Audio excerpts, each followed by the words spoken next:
Welcome to Hot to Trot. I'm your host, Ashley Eisenbeil. This is not your normal horse racing podcast.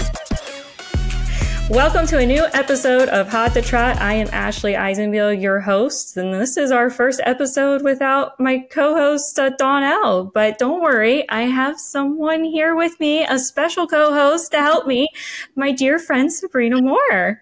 Hey, Sabrina. Hi, thank you for having me on. It feels like good old times, Pimlico days. I know. We've known each other for quite some time. So when I was thinking of someone to help me out for a couple episodes or an episode, you were my first call because I was like, there's someone I know that I will automatically have chemistry with, and it's Sabrina. So if there's anything we can do, well, let's talk. So yeah, we do chat a lot. We always have. But you mentioned Pimlico, and that's where you and I first met. And I think you were like right out of high school when we first met. I was a fresh 21, I think, at least, maybe. I was young though. It feels like an eternity ago. You were driving that blue Ford pickup. She was rough. It was rough. Those were even like the beginning of my farm days. And I was just doing anything to make a buck, and helping Phoebe at Preakness happened to be that for the week. But that started, I've been going back to Phoebe's now for almost 10 years. So if not 10 years, I'm scared to do the math. If you're anything, you are loyal. Thanks. I appreciate it. I try. But you're also a sweetheart, because I have to call you out, because one of the first things like I loved about you was we were doing credentials, and I was helping you get all your credentials for Phoebe together for the horsemen. And it was the first year for Canter for the cause in Maryland. And that is where you get to bring your own horse to the racetrack and ride it around Pimlico, old hilltop, historic hilltop. And I was helping be the coordinator of like registering people and them getting their horses in with the ticket office. And you're like, oh, if your son wants to come, I'll get you a horse. I'll take him around. I'm like, I didn't know you from anything. You didn't know my son. You didn't know. And you're like, no, I'll do it. And you did. You brought him Chico. It's such a same. And I think, that was the first year that it had. Yeah, that was the very first year, because I walked him all the way around the track. I was not prepared for that. And then, I know Pimlico is a smaller track than most, especially Laurel, but that's a long way around. And I remember finally coming back through, and someone was like, oh man, somebody's got to cool her out. And I was like, oh no, it's a boy. It's Chica. They were like, no, we're talking about you. Like you're huffing and sweating. And what is it? A mile and a quarter over there? Shit, that's a long mile in sand. You ran him the whole time. The next year, though, you came back with Chico, but you brought a horse to pony him. Yeah, I did. Yeah. Good times. Oh, I loved it. And we got to go out to your farm. You had Aiden and I out, and I can't believe now, like we went from him. He was like, God, 5 years old and 6.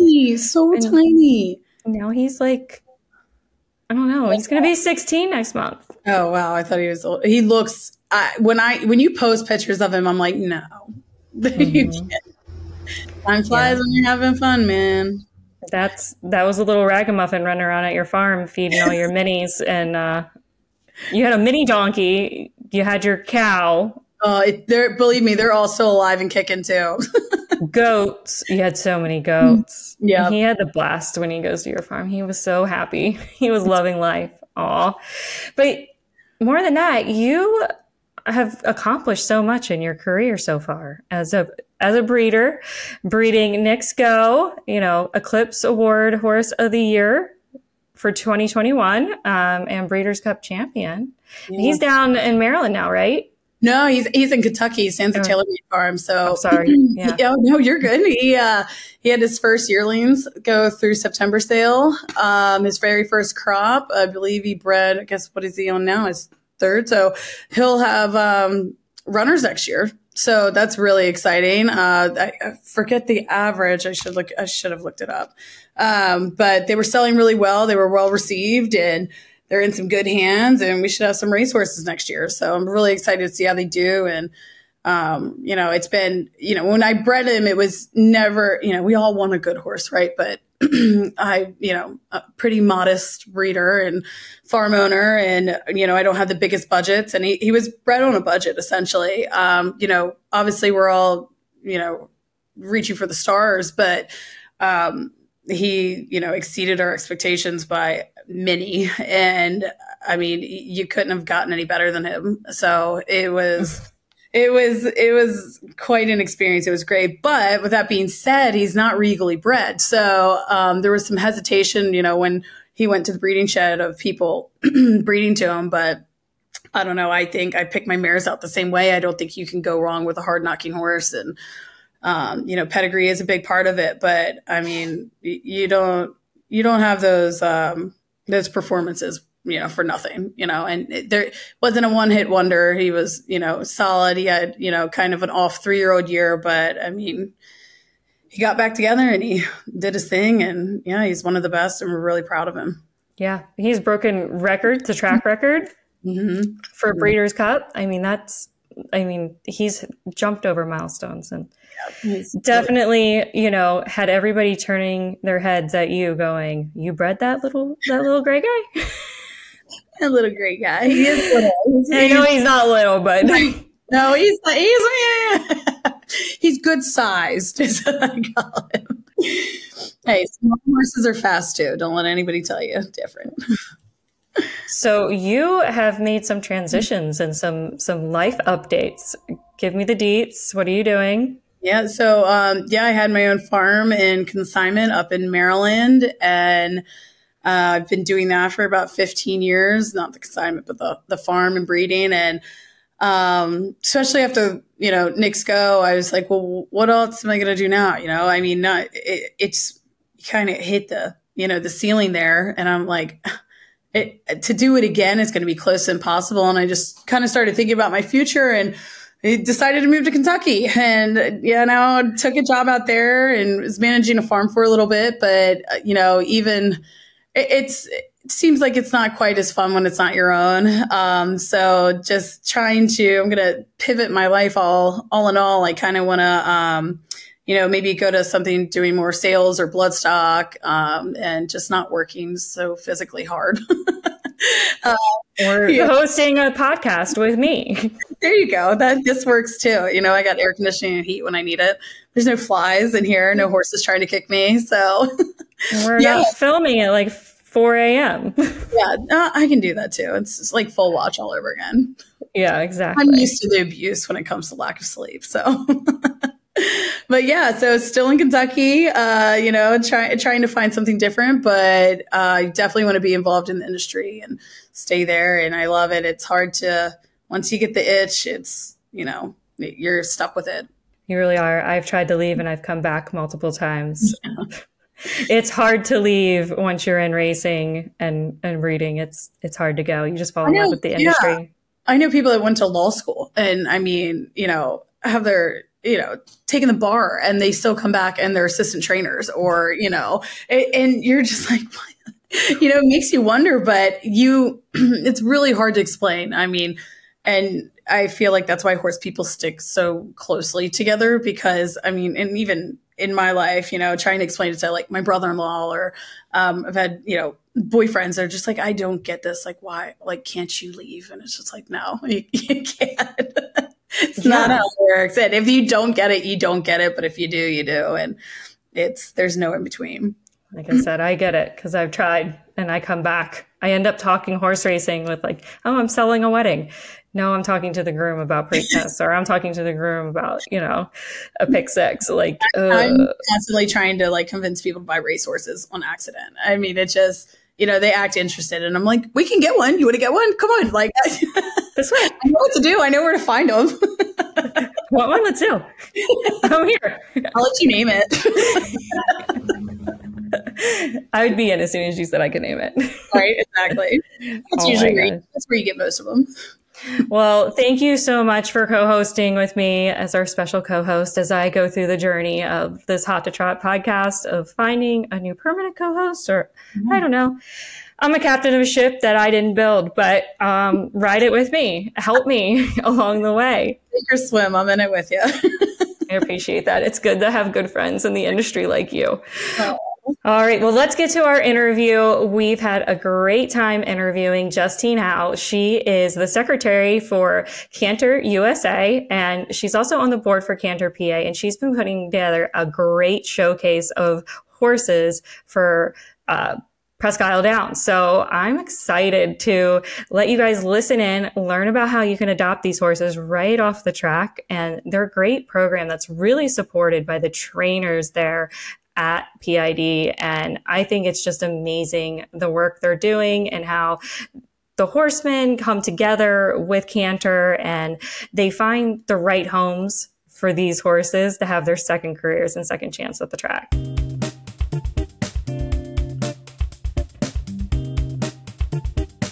Well, thank you, Justine, for joining us here on Hot to Trot. We're so excited to have you and to talk about the upcoming showcase.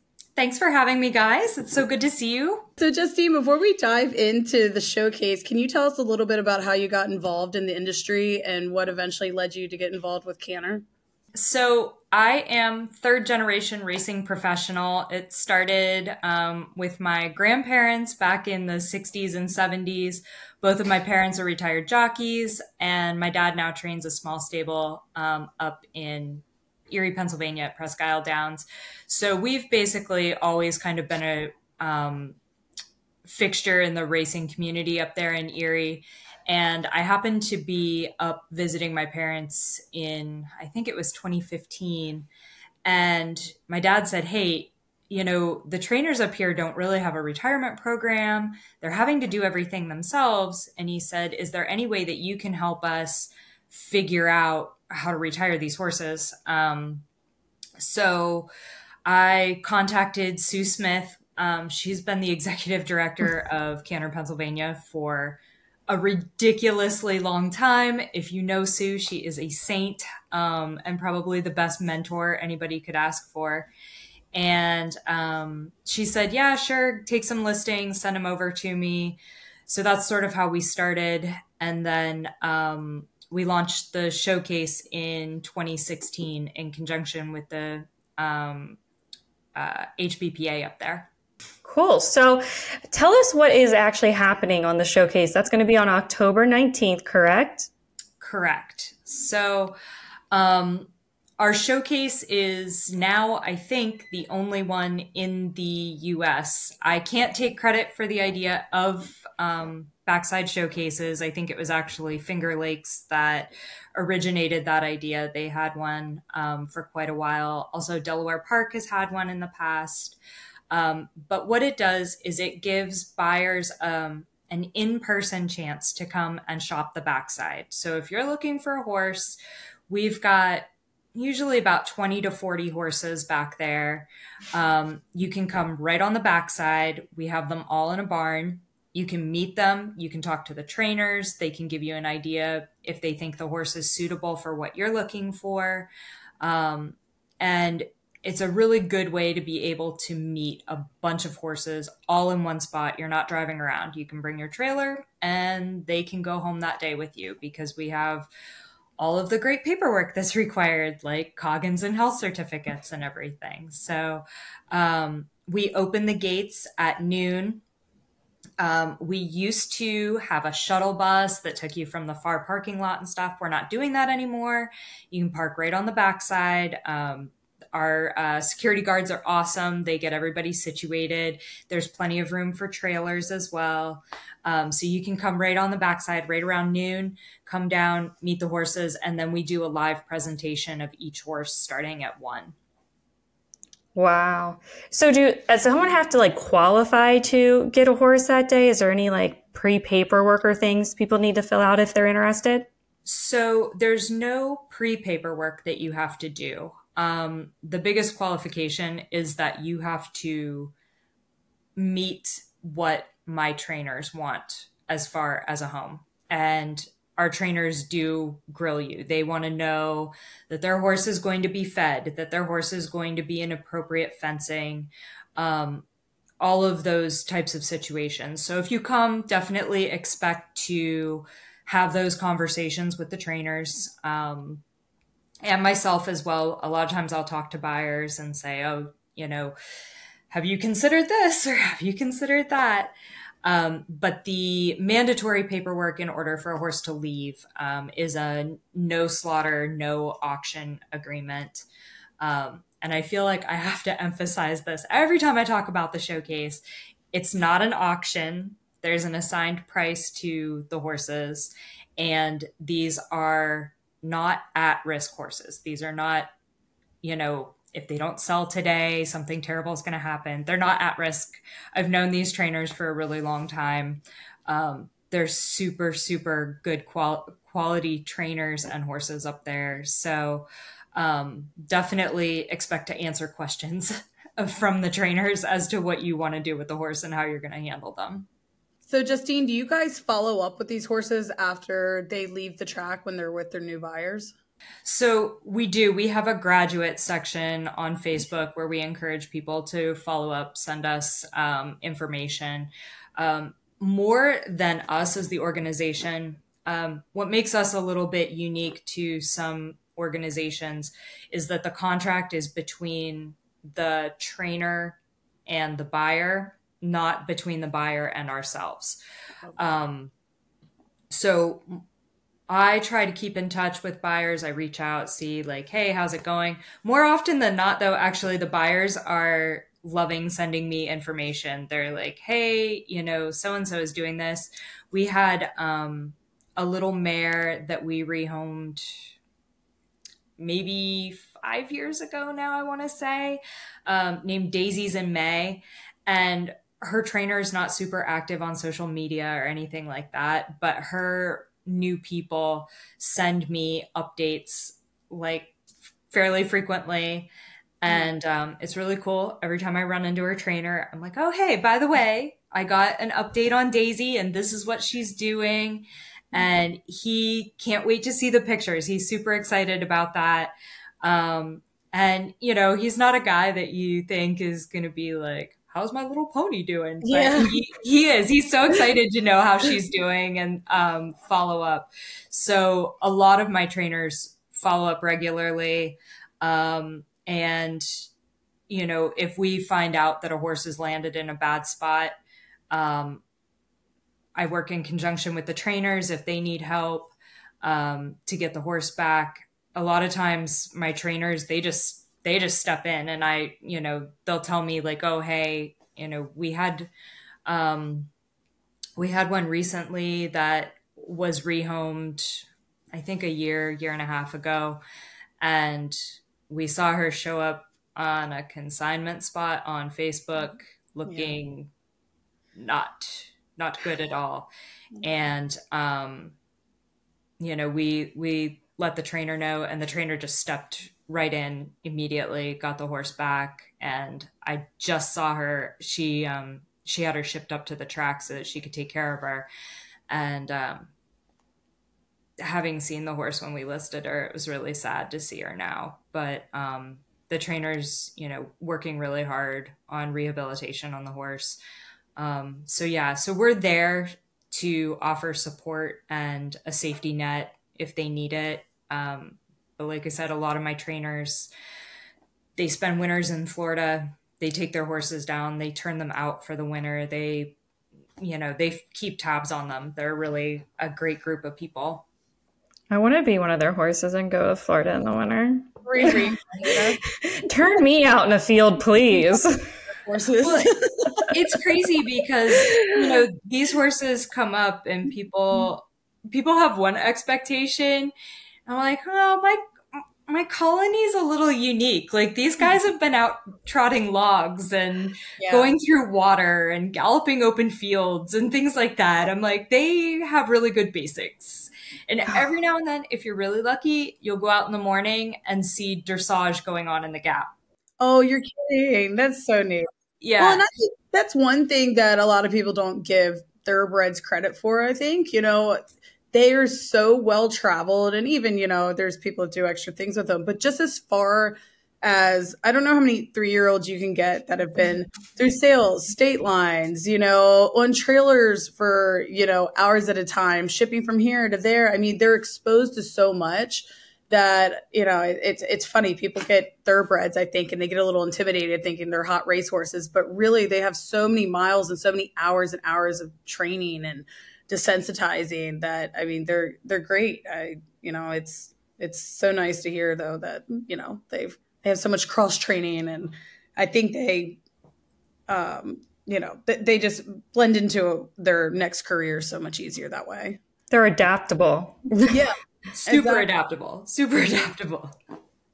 Yeah. Ours are, it's been fascinating to see what some of them are ready to just go and do, because they're so well-rounded. And, a lot of my trainers up here, they ride for fun. I have trainers that are show jumping, people in their spare time and stuff like that. Like it's not all what the general public, I think, thinks of necessarily when they hear off the track horses.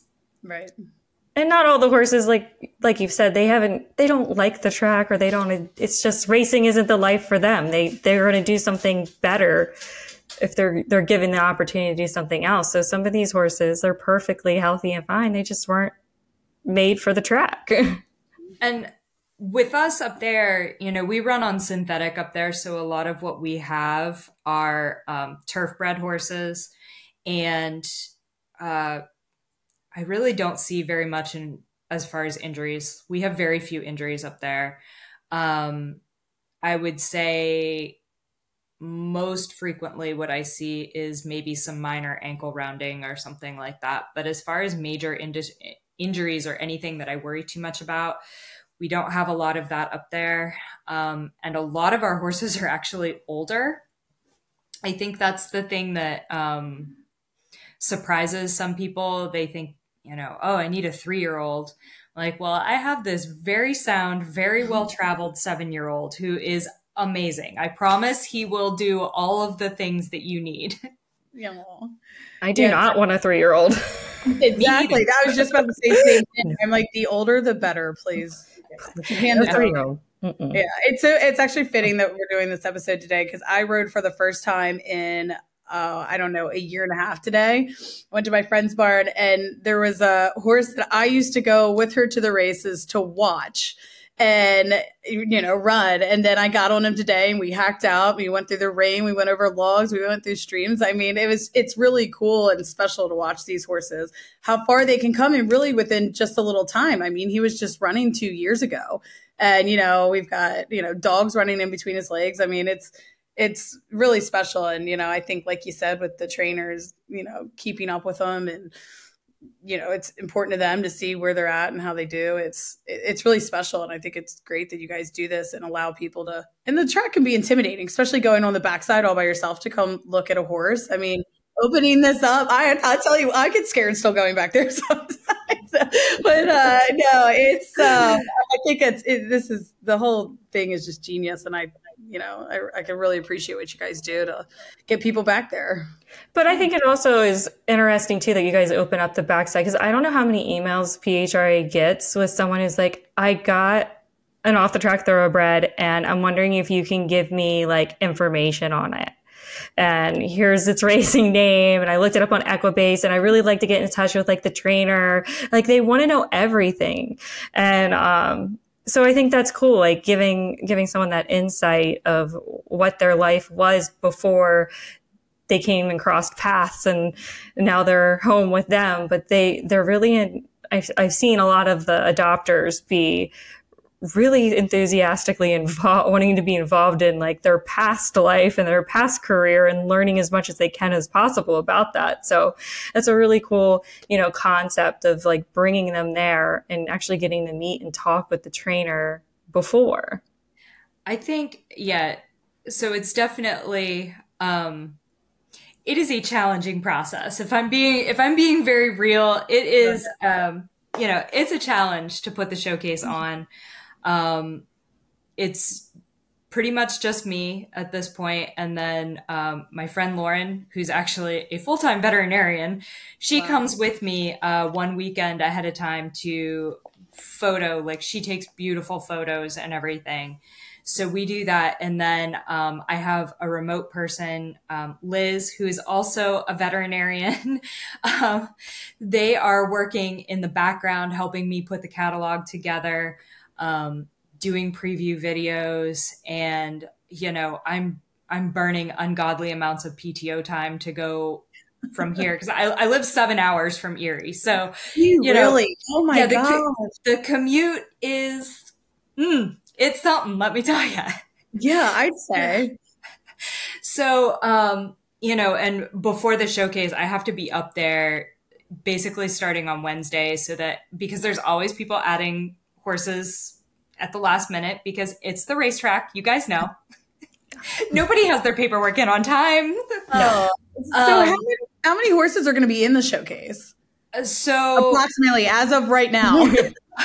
So as of right now, it's 25, but you know, we've had years where it's as of right now, 15. And then you get there and you're like, by the end, we have 55. So yeah, I keep doing the in-person aspect of it because, you know, and you guys know, Sabrina, especially doing sales horses and stuff, you know, there's always ones they won't stand up to save their lives to take a good photo.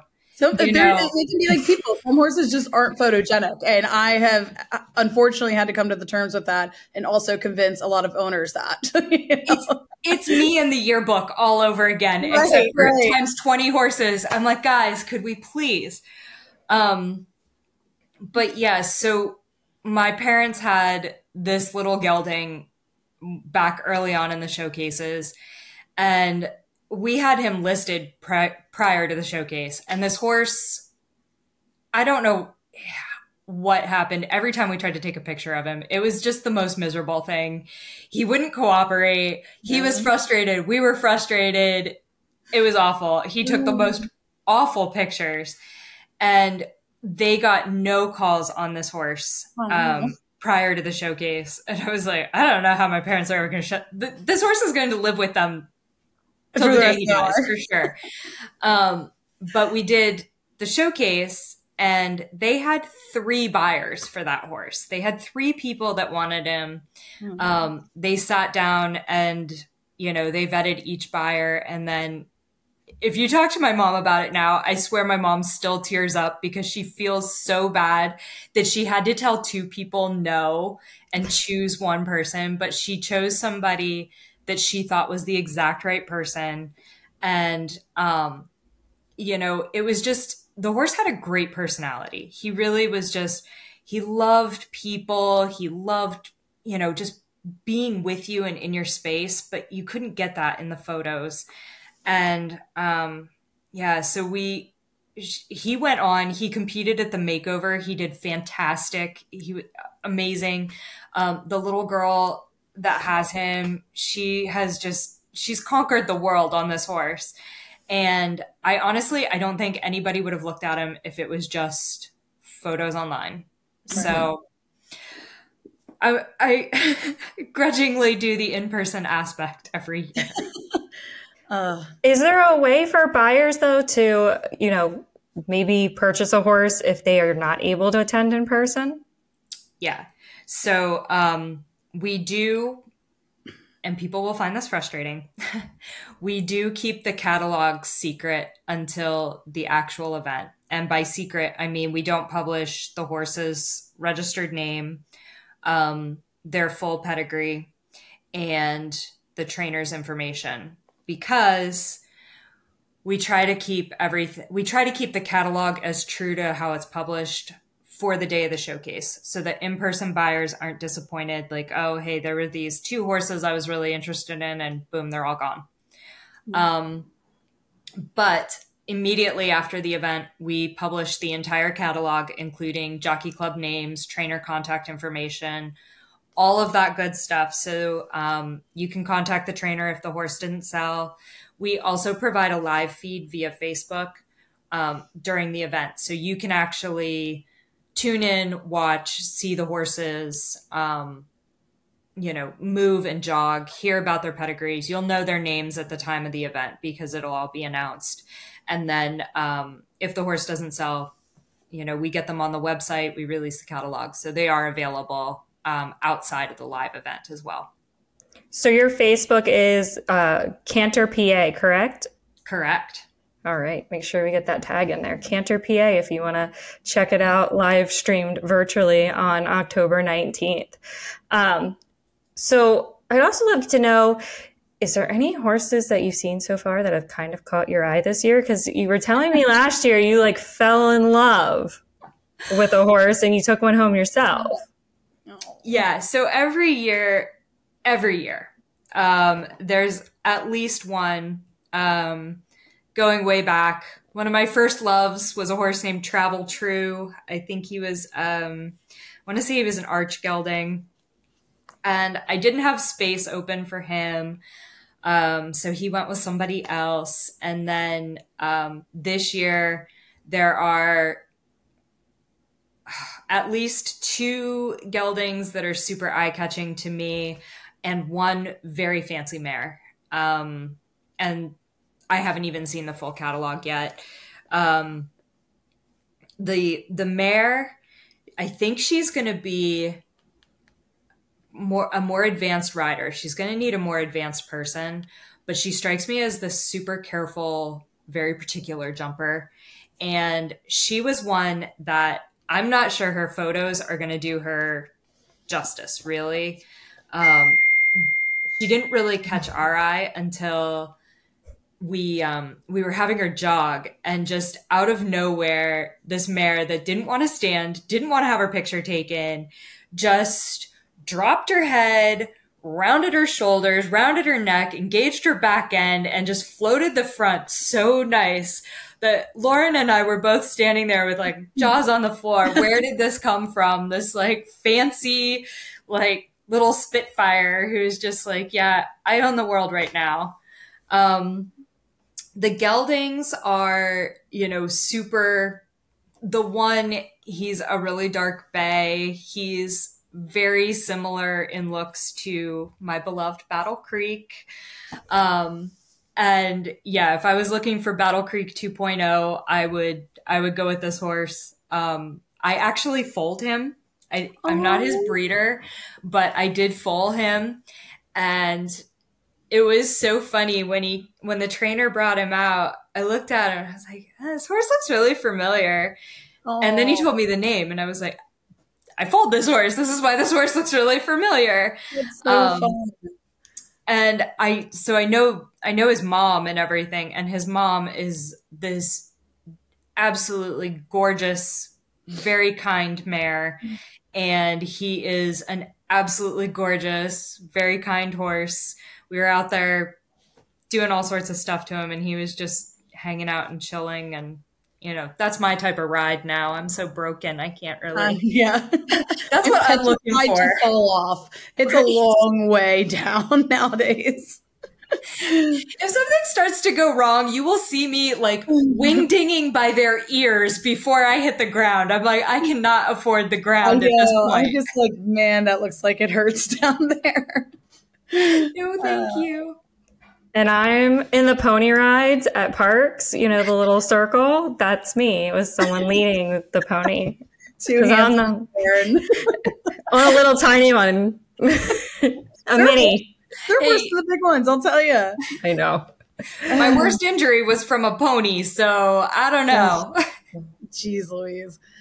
Justine, so is there a minimum price that these horses go for? Like, what's the average cost at the showcase? How are these horses priced? So the minimum, we never price them under $500. Mm-hmm. I would say, I think the minimum listing price I have right now is $750 for the showcase. And then I think I have a couple that are, I have one that's $5,500. I'm kind of looking at my showcase notes, cheating a little bit right now. So that the maximum price that they can ask is $5,500. Okay. So they're guaranteed to be below that. I would say most of them are right around 3,000. It kind of depends. And I will say, if my trainers are like, this is the absolute right person for the horse, and, you have 2,000 and the price is 3,000, a lot of my trainers are going to choose the home for the horse over the purchase price. Like they're really, they're there to find them homes. They want to make sure that they go someplace good. Yeah. That's amazing. So what would you tell somebody who perhaps is thinking this is going to be their first off the track, right? Fresh off the track thoroughbred to take home? What kind of advice would you get them, like, as they're processing this whole thing and maybe preparing to come to your showcase? So my advice with new off the track horses is always listen to the horse. The horse knows what the horse needs and what the horse wants to do. And, I see people that want to have a regimented program of, I take a horse off the track and it must be turned out and do nothing for 6 months, or it must do this, it must do that. A lot of these guys, they're professionals. You're buying a professional athlete. They've been bred to be athletes. They've been trained to be athletes. So embrace that. If you take your horse home with this idea that they need to be turned out for this certain period of time, but they're pacing the fence line and they're losing weight, maybe reevaluate that. A lot of these guys, I had Battle Creek, who's this big, chunky, chill guy, kick him out. He's like, yeah, whatever.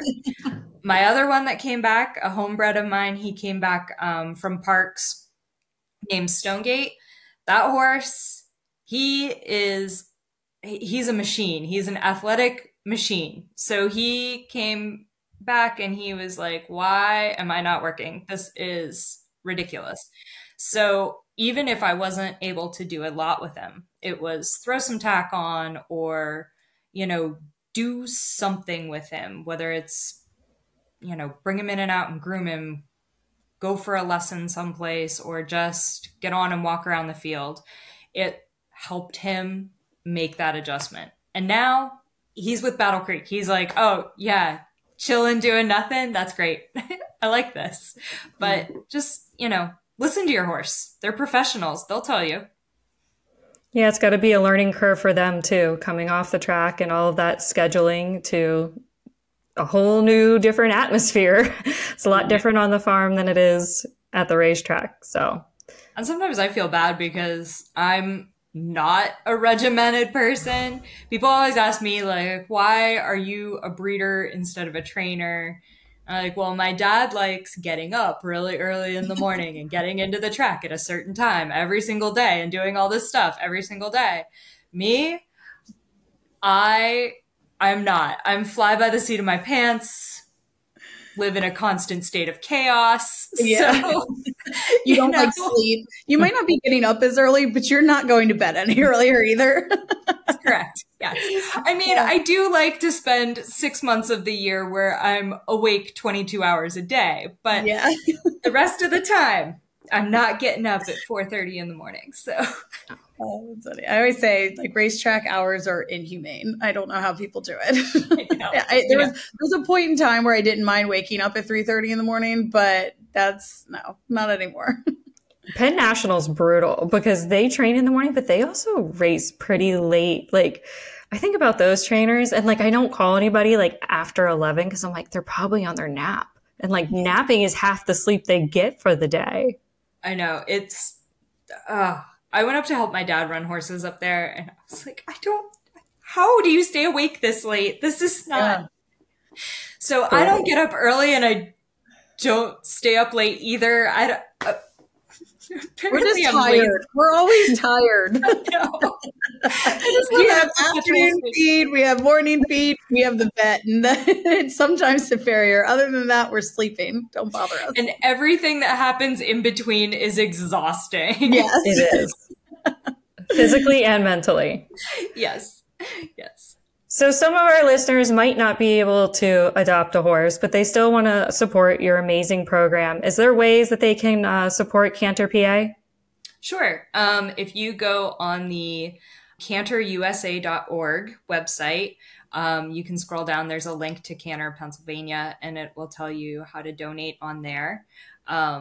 we love donations. We're not an intake program like some of the TCA programs, but we do some amazing things with the funds that are donated. Recently, it wasn't even a horse that we really listed.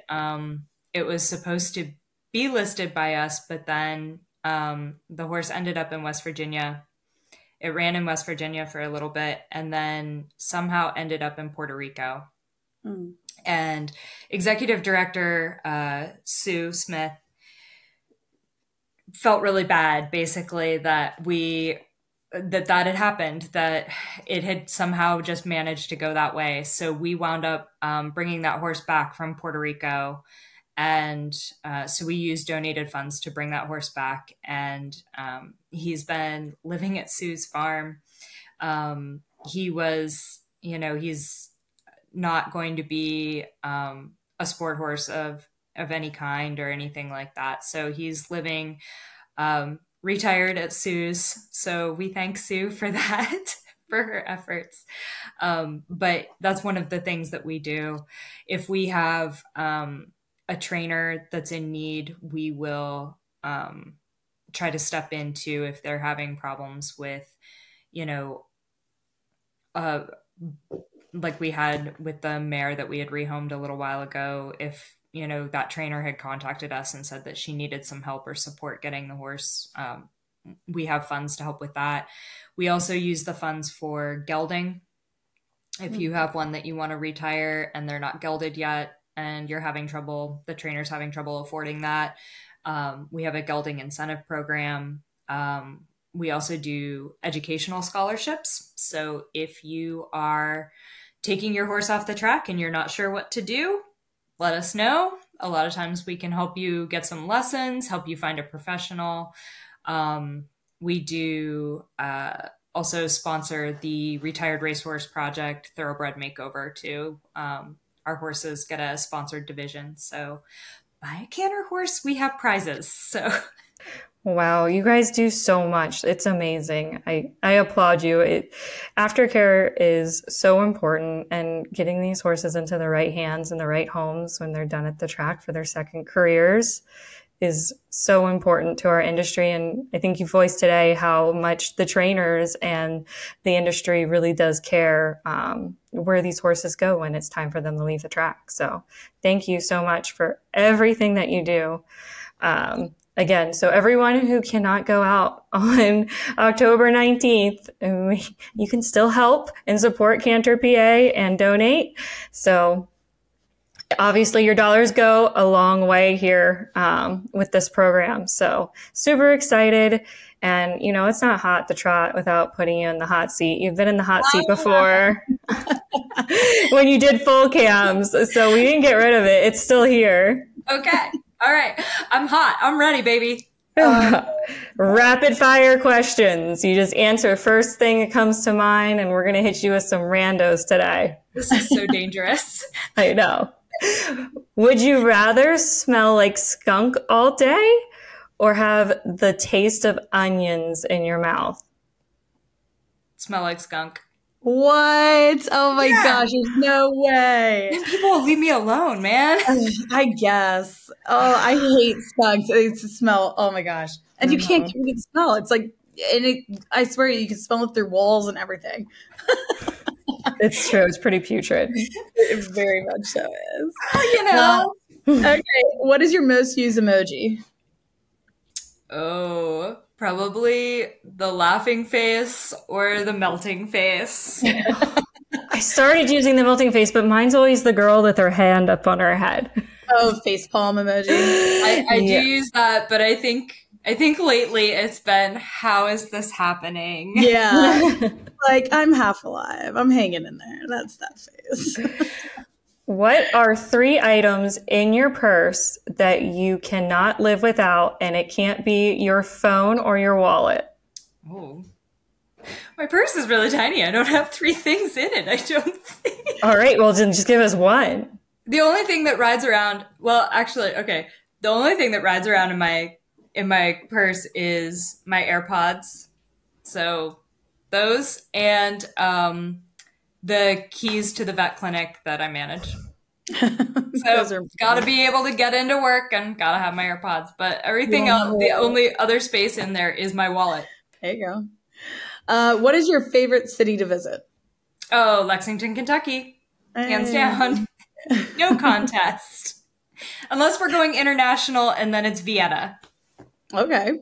See, I thought you were going to pick like a European, destination with your previous vacations. Yeah. So Vienna is very dear to my heart, but Lexington I have more time for, so. Understandably. All right. Would you rather have a burger or tacos? Ooh. Boy, that really depends on the mood I'm in. I'm going to go tacos. But it's close. It's close. All right. Well, you survived the hot seat. Gave us some good insight. You only have AirPods in your purse and a wallet, so. Tiny purse.